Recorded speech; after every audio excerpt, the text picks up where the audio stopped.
বন্ধুরা, তোমরা ফেসবুকে ভিডিও বানাচ্ছ, তোমাদের এই ভিডিওগুলো বিশেষ করে ভিডিওর যে ভিউজটা সেটা ইনক্রিজ হওয়ার কথা, সেটা ডাউন চলে যাচ্ছে। তোমরা যখন তোমাদের ড্যাশবোর্ডে গিয়ে তোমরা চেক করছো, তখন দেখতে পাচ্ছ যে তোমাদের যে ভিউজটা তোমরা দিন দিন দেখবে যে কমে যাচ্ছে। কিংবা অনেকেই আছো দেখতে পাচ্ছ একটা সময় পর গিয়ে একদম ভিউজ ডাউন চলে গিয়েছে, আবার দেখতে পাচ্ছ 2 দিন কিংবা 3 দিন পরে আবার দেখাচ্ছে আপ।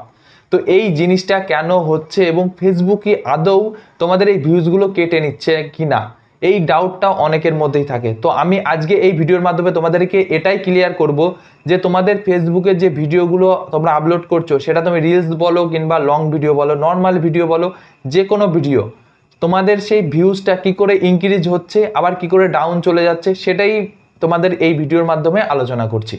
তো আমার স্ক্রিনে তোমরা আমার পাশেই তোমরা দেখতে পারবে যে আমি আমার স্ক্রিনটা অন করে দিচ্ছি এবং তোমরা প্রপারলি দেখে নাও যে আমি কিভাবে কি করছি এবং তোমাদেরকে কি থেকে কি করলে এই জিনিসটা সমাধান সঠিকভাবে করতে পারবে। আমার পাশেই তোমরা দেখতে পাচ্ছ আমি স্ক্রিন রেকর্ডিং অন করে দিয়েছি এবং যে ফেসবুক অ্যাকাউন্টটা আছে সেটাও আমি তোমাদেরকে সঠিকভাবে দেখিয়ে দিচ্ছি।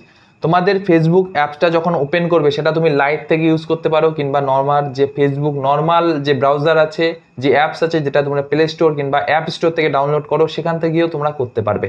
তো আমি এখন এটা অন করে নিয়েছি, মানে লগ ইন করা আছে আমার অলরেডি।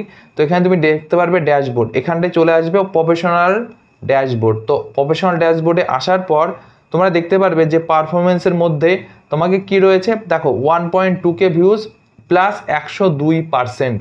এই যে দেখতে পাচ্ছ, আবার পাশে রয়েছে 3 সেকেন্ডের ভিডিও যেটা রয়েছে 153, তার পাশেই তোমরা দেখতে পারবে যে প্লাস 993%। তো এইগুলো কেন হচ্ছে, আবার দেখতে পারবে যে এখানে এঙ্গেজমেন্ট রয়েছে, তার পাশে তুমি দেখো নেট ফলোয়ার -5, মানে আবার দিকে দেখা যায় প্লাস 44%। তো এই জিনিসগুলি কেন হচ্ছে আমি এই ভিডিওর মাধ্যমে তোমাদেরকে এটাই ক্লিয়ার করব যে আদৌ কি ফেসবুক তোমাদের ভিউজগুলোকে কেটে নিচ্ছে কিংবা কাটছে না, সেটাই তোমাদেরকে এই ভিডিওর মাধ্যমে ক্লিয়ার করে দিচ্ছি আমি প্রপারলি। তো দেখতে পারবে এই পারফরমেন্সের সি অলে আমি ক্লিক করলাম, করার পর তোমরা দেখো আমার এখানে যে ভিডিওগুলো নর্মালি এই যে চ্যানেল মানে ফেসবুকের অ্যাকাউন্টে ভিডিওগুলো আপলোড করা আছে কিংবা যেগুলি রয়েছে, সেগুলি তোমরা যদি ভালোভাবে লক্ষ্য করো তো দেখতে পারবে এখানে ভিউজ রয়েছে 1.2K, যেটা 102% রয়েছে ফ্রম প্রিভিয়াস ইয়ার 28 ডেজ। মানে তুমি যদি এটাতে ক্লিক করো, করার পর তুমি দেখতে পারবে উপর দিকে রয়েছে লাস্ট 28 ডেজ। এখানে তুমি ক্লিক করো একবার, এখানটা তুমি দেখতে পারবে টুডেতে দেখো ভিউজ নেই বলে -100% রয়েছে। তো তারপর তুমি দেখতে পারবে 7 ডেজ, এখানে দেখো -68% রয়েছে, মানে 7 ডেজ মানে 7 দিনের মধ্যে 155টা ভিউজ হয়েছে। তো এই হচ্ছে এখানে বিষয়টা। তো তুমি 14 দিন সাপেক্ষে দেখো 14 দিন যখন দেখছি 644টা প্লাস 8% 14 ডেজের সাপেক্ষে রয়েছে। এইটা হচ্ছে মেন জিনিস। এবার তুমি যে লাস্ট 90 ডেজ দেখো, তো 90 ডেজের সাপেক্ষে তুমি যদি দেখো -51%। তুমি যখনই ফেসবুকে কোনো প্ল্যাটফর্মে কাজ করবে না কেন, সেখানে তোমার কিছু কিছু টার্ম অ্যান্ড কন্ডিশন থাকে, সেই টার্ম অ্যান্ড কন্ডিশন তোমাকে ভালোভাবে জানতে হবে এবং সেটাকে বোঝার চেষ্টা করতে হবে। তোমরা অনেকেই আছো ফেসবুকে ভিডিও দেখো ঠিকই, কিন্তু ফেসবুক থেকে তোমরা যা ভিডিও দেখো বেশিরভাগই কন্টেন্ট ক্রিয়েটার, যারা নর্মালি ভিডিও বানায়, যাদের ভিডিওতে কোনো রকমের ভিউজ আসতো না, তারা হট করে ভাইরাল হয়ে গিয়েছে, তারা কি করে তোমাদেরকে ট্রিক্স দেয়। দেখো বন্ধুরা, এটা কখনোই সঠিক পদ্ধতি নয় যে নতুন চ্যানেল খুলেছে কিংবা যে নতুন কাজ করছে সে কিছু জানবে না, আবার যে পুরনো কাজ করছে সেও কিছু জানবে না, এরকম কখনোই না। দেখো, যে কোনো প্ল্যাটফর্মে যে কেউ কাজ করতে পারে এবং যে কেউ কাজ করার সঙ্গে সঙ্গে সেই জায়গাটাকে বোঝার চেষ্টা করতে হয়। দেখো, তুমি যেখানেই কাজ করো না কেন, তুমি যদি ব্যাপারটা না বোঝো এবং সেই সিস্টেমটা না জানো, তাহলে তুমি সেখানে কাজ করতে পারবে না। তো তোমাদেরও সেরকম একটা জানা দরকার যে কোন প্ল্যাটফর্মে কী ধরনের কাজ করতে হয়, কোন প্ল্যাটফর্মে কোন টপিকের উপর ভিডিও বানালে ভিউজ পাওয়া যায়, কোন টপিকের উপর কী কাজ করতে হয়, এই সমস্ত জিনিস তোমাকে ভালোভাবে বুঝতে হবে। তো এই হচ্ছে 28 ডেজ। মানে দেখো, ফেসবুক বলো, ইউটিউব বলো, ইনস্টাগ্রাম বলো, কোনো চ্যানেলেই কিংবা কোনো ভিউজ যেগুলি তোমার অলরেডি চলে এসেছে, সেই ভিউজগুলো কাটে না।